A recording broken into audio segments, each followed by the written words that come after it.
മറ്റു വാർത്തയിലേക്ക്.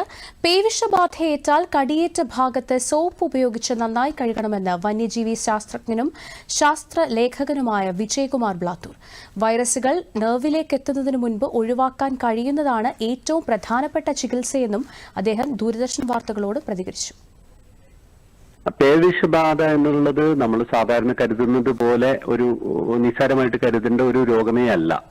സാധാരണഗതിയിൽ നമുക്ക് വാക്സിനേഷൻ കൃത്യമായിട്ട് നടത്താൻ പറ്റിയില്ലെങ്കിൽ തീർച്ചയായിട്ടും മരണം തന്നെയായിരിക്കും അവസാനം സംഭവിക്കുക. പിന്നെ നമുക്ക് ചെയ്യാവുന്നത് ഏറ്റവും പെട്ടെന്ന് തന്നെ വാക്സിനേഷൻ ചെയ്യുക എന്നുള്ളതാണ്.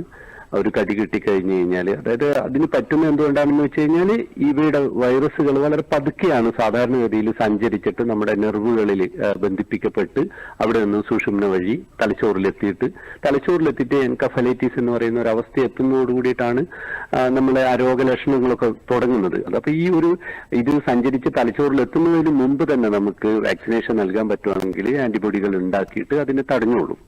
അങ്ങനെ തലച്ചോറിലേക്കുള്ള ദൂരം വളരെ കുറഞ്ഞ നമ്മുടെ മുഖത്ത്, കഴുത്തില്, അല്ലെങ്കിൽ ആ കൈയുടെ മുകൾ ഭാഗത്ത്, കൈയുടെ മുകളിലൊക്കെയാണ് കടി കിട്ടുന്നതെങ്കിൽ പെട്ടെന്ന് തന്നെ അവിടെ എത്താനുള്ള ഒരു സാധ്യതയുള്ളതുകൊണ്ടും ആഴത്തിലുള്ള മുറിവുണ്ടെങ്കിലും ഒക്കെ നമ്മൾ ഇമ്മ്യൂണോഗ്ലോബുലിൻ, റാബീസ് ഇമ്മ്യൂണോഗ്ലോബുലിൻ എന്ന് പറയുന്ന സിറം നേരിട്ട് നമ്മുടെ വേറൊരു ജീവികളിൽ ഉണ്ടാക്കിയ അത് ആന്റിബോഡികൾ നേരിട്ട് കുത്തിവെച്ചിട്ട് ഇതിനെ ഇല്ലാതാക്കാൻ വേണ്ടിയിട്ടാണ് ശ്രമിക്കുക.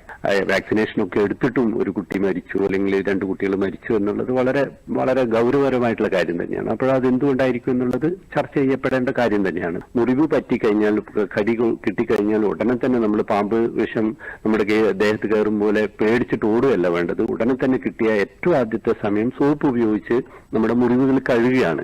സോപ്പ് ഒരു മരുന്നായിട്ട് തന്നെയാണ് പ്രവർത്തിക്കുന്നത്, വാക്സിൻ പോലെ തന്നെ പ്രവർത്തിക്കുന്നതാണ്. നമ്മുടെ വൈറസിന്റെ പുറത്തുള്ള ഒരു പാളികളെ നശിപ്പിക്കാൻ വേണ്ടിയിട്ട് ഇത് വലിയ ഒരു ഉപകാരം ചെയ്യുന്നുണ്ട്. രണ്ടാമത്തെ കാര്യം, ഈ മുറിവുകൾ തുന്നുന്നതിനെ പറ്റിയിട്ട് പൊതുജനങ്ങൾക്ക് പൊതുവെയുള്ള ഒരു വലിയ സംശയമാണ്. ഇങ്ങനെ ഒരു മുറിവ് ഇങ്ങനെ തുറന്നിട്ട് കഴിഞ്ഞാൽ അതിൽ ഇൻഫെക്ഷൻ വരില്ലേ? ഇൻഫെക്ഷനൊക്കെ വരുമായിരിക്കും, പക്ഷെ അതിനേക്കാളും പ്രധാനമാണ് നമുക്ക് ജീവൻ രക്ഷിക്കുക എന്നുള്ളത്. ബാക്ടീരിയ കൊണ്ടുള്ള ഇൻഫെക്ഷൻ ഒക്കെ നമുക്ക് പിന്നീട് ചികിത്സയ്ക്ക് മാറ്റാവുന്നതേ ഉള്ളൂ. അപ്പൊ മുറിവില് തുന്നുകയാണെങ്കിൽ ഈ തുന്നുക എന്ന് പറയുന്ന ഒരു കാര്യം ചെയ്യുമ്പോൾ തന്നെ അവിടെ ഉണ്ടായിരുന്ന വൈറസുകൾക്ക് നമ്മുടെ ഉള്ളിലുള്ള നെർവ് എൻഡുകളിലേക്ക് എത്താനുള്ള ഒരു വഴി ചിലപ്പോൾ തുറന്നു കൊടുത്തെന്നിരിക്കും. അത് ഏറ്റവും വലിയ അപകടമാണ്. അപ്പൊ തുന്നുക എന്ന് പറയുന്നത് തീർച്ചയായിട്ടും ഒഴിവാക്കുന്നത് ഇത്തരത്തിലുള്ള ഒരു ഘട്ടത്തിലാണ്. അതുപോലെ തെരുവുപട്ടികളുടെ എണ്ണത്തിൽ വലിയൊരു നിയന്ത്രണം നമുക്ക് വരുത്തിയേ പറ്റുള്ളൂ. ആ കാര്യത്തിലും എല്ലാവരും, അതായത് നമ്മൾ മാലിന്യങ്ങൾ വലിച്ചെറിയുന്ന ഒരു കാരണം കൊണ്ട് തന്നെയാണ് തെരുവുപട്ടികൾ ഇങ്ങനെ കൂടുതലായിട്ട് വർദ്ധിച്ചുകൊണ്ടിരിക്കുന്നത്. അവയെ കുറക്കാൻ വേണ്ടിയിട്ട് നമ്മൾ തെരുവിലേക്കോ അല്ലെങ്കിൽ പുറത്തേക്കോ മാലിന്യങ്ങൾ വലിച്ചെറിയുന്ന ഒരു സ്വഭാവം നമ്മൾ തീർച്ചയായിട്ടും നിർത്തണം.